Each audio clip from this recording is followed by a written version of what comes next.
أنار الوجود بطلعة خير البرية، قمر الهداية الربانية، وكوكب العناية الإلهية، مصباح الرحمة للبشرية. وأشهد أن لا إله إلا الله وحده لا شريك له، أرسل رسوله بالهدى ودين الحق ليظهره على الدين كله ولو كره المشركون. وأشهد أن سيدنا وحبيبنا وقائدنا محمدًا عبده ورسوله.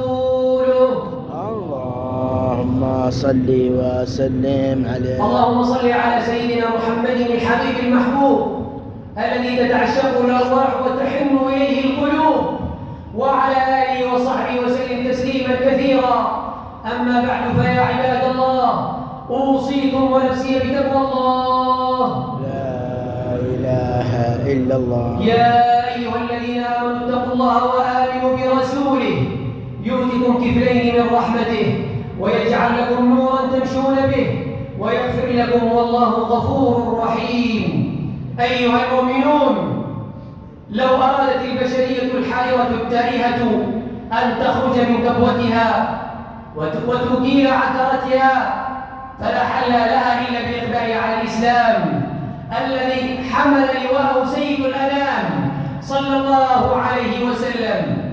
وإن واجبنا تجاه رسول الله صلى الله عليه وسلم أن نجعل من ذكرى مولده فرصة لميلاد أمتنا وميلاد مجتمعنا وميلاد أسرنا وميلاد كل فرد منا، ميلادا روحيا وقلبيا ومعنويا تصحو به النفوس من أسقامها وتستيقظ به الهمم من رقادها.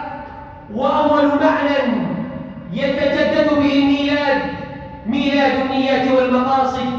قال تعالى: وما أمروا إلا ليعبدوا الله مخلصين له الدين. وتحتاج كذلك إلى ميلاد جديد في العلوم والمعارف.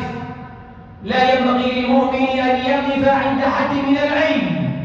قال تعالى: وما أوتيتم من العلم إلا قليلا. وقال صلى الله عليه وسلم: من سلك طريقا يلتمس فيه علما سهل الله له به طريقا إلى الجنة. فلا نهضة لأمة بغير علم، ولا يستدر لمجتمع قرار إلا إذا سلك سبيل العلم النافع في شتى ضروبه ومختلف تخصصاته، علما يبني ولا يهدم، ويعمل ولا يخرب، وينفع الإنسان ولا يستعبده. وتحتاج كذلك إلى ميلاد الهمم والعزائم وإلى إيقاظ الفاعلية في الأمة. أمة تحتفي برسولها صلى الله عليه وسلم لا يليق بها أن تستسلم للكسل ولا أن ترضى بالتراخي. وقد قال صلى الله عليه وسلم: احرص على ما ينفعك واستعن بالله ولا تعجز. وسمع النبي صلى الله عليه وسلم النابغة الجعدي وهو يقول: بلغنا السماء مجدا وعزا وسددا وإنا لنرجو فوق ذلك مظهرا. فقال له النبي صلى الله عليه وسلم: إلى أين يا أبا ليلى؟ فقال: إلى الجنة. قال: إلى الجنة إن شاء الله. تلك هي الهمم العالية، همم لا ترضى بالدون ولا تستسلم للعجز، ولا ترى الحياة مجالا للشكوى، وإنما تراها ميدانا للعمل والبناء والبذل. وقل اعملوا فسيرى الله عملكم ورسوله والمؤمنون وستردون إلى عالم الغيب والشهادة فينبئكم بما كنتم تعملون. إن الميلاد الذي نحتفي به ينبغي أن يكون ميلادا لأعمالنا. وقد قرن القرآن بين الإيمان والعمل وبين الصلاح والإصلاح، فإصلاح الغير لا يقوم على فساد النفس، وإصلاح المجتمع لا يبدأ من خارج الإنسان وإنما يبدأ من أعماقه. قال سبحانه: إن الله لا يغير ما بقوم حتى يغيروا ما بأنفسهم. فليبدأ الإصلاح من أنفسنا ومن بيوتنا ومن أخلاقنا ومن أعمالنا. ثم ليمتد أثره إلى المجتمع والأمة. يا عباد الله، إن من أعظم ما يتجدد به الميلاد أن نحيي فقه المراجعة، أن نراجع مسيرتنا وأن نصوب مسارنا وأن نملك شجاعة الاعتراف بالخطأ وشرف الرجوع إلى الحق. قال سبحانه: إن الله يحب التوابين ويحب المتطهرين.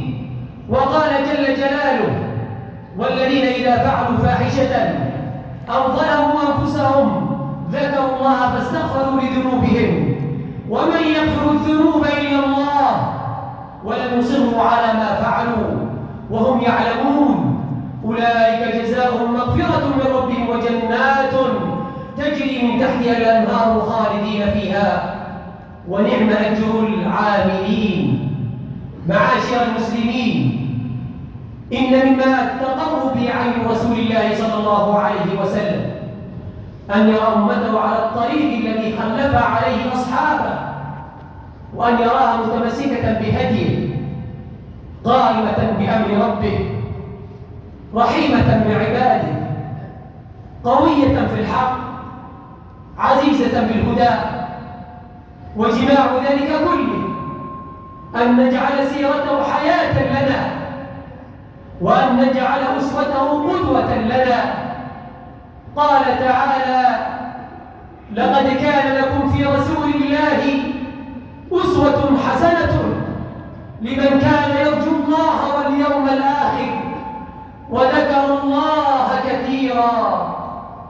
اللهم إنا نسألك رحمة تهدي بها قلوبنا وتلم بها شعثنا وتجمع بها كلمتنا وتوحد بها صفنا وتؤلف بها بين قلوبنا وتصلح بها شأننا وتدفع بها عنا الفتن ما ظهر منها وما بطن. اللهم اجعلنا من أهل محبة نبيك الكريم وارزقنا شرف الاقتداء به في أموالنا وأعمالنا، واجعل قلوبنا متعلقة به بعيدة عن كل ما يخالفه برحمتك يا أرحم الراحمين.